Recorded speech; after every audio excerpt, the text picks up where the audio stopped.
So the article I read for this assignment talked a lot about how the author believed that due to linguistic and cultural backgrounds, um, American movies might not have the same influence that they have in our country. So I wanted to find out, if this was true in a more modern day sense. So my interview questions focused mainly around the interviewee's opinion um, on the influence of Hollywood movies in their home country, which happened to be China. It's a pretty common idea that the US has a different cultural background and linguistic background, obviously, than China. So I was interested to see if Hollywood movies had the same effect on his life as they did on my life growing up. So I focused on the interviewee's interaction with Hollywood films. For example, what kind of films that they watched, how often they watched them, and with whom they watched the films to get a sense of their prevalence in Chinese culture. Overall, I believe the interview went really well. I was not only able to find sufficient answers to my questions, but I was able to ask my subject, my interviewee, Kai, about some other topics regarding representation of Asian characters in American films and how those representations are perceived and received in China as well as other Asian countries.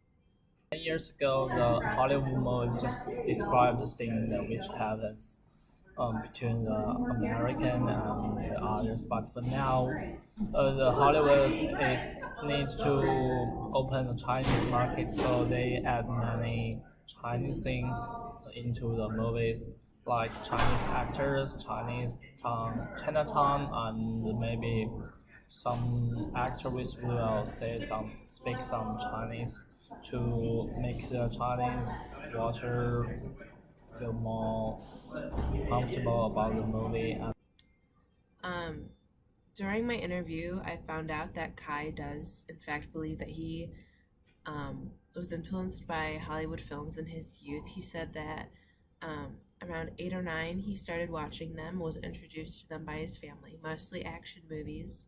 In fact, he said that the first action movie he watched at age 8 or 9 was the Transformers films. And then he said that he often watched American movies in school. And as he got older, he'd go with friends or by himself to just go and experience the films.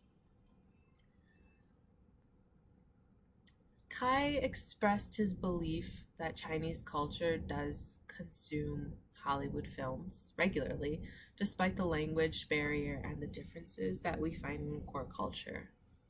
Kai kind of explained that he thinks that the revenue gathered from Chinese viewings of American films is a large makeup of the overall revenue that a film receives.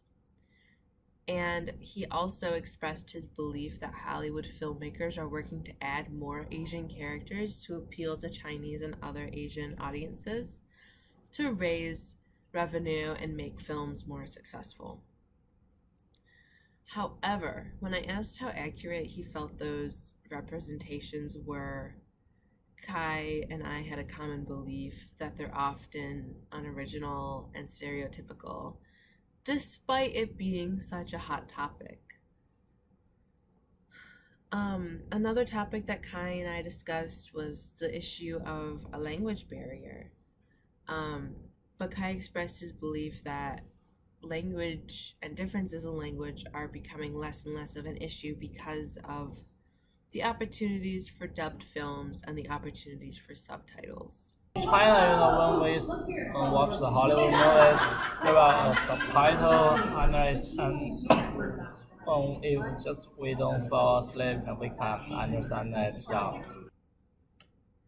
So he believes that he was able to view American films with a relative sense of ease and not have an extraordinary amount of trouble enjoying Hollywood films.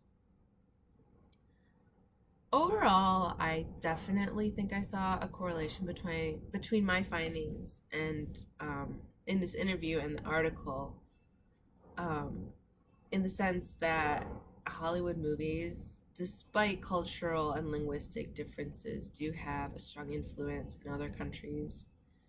I think in the example of America and China, I think that part of the reason that American movies are very prevalent there um, is because of the fact that both countries share economic values and goals, and both are, in the core sense, capitalist societies that can afford luxuries such as cinema.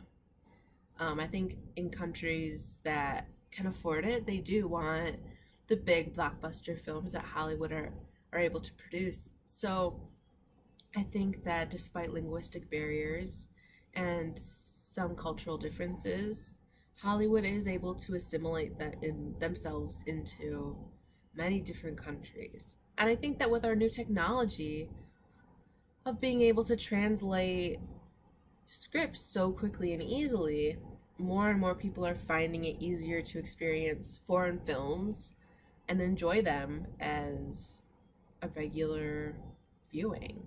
You know, it's not so much of a big deal to go see a foreign film now as it was because of how easy it is to understand them and feel comfortable viewing foreign cultures.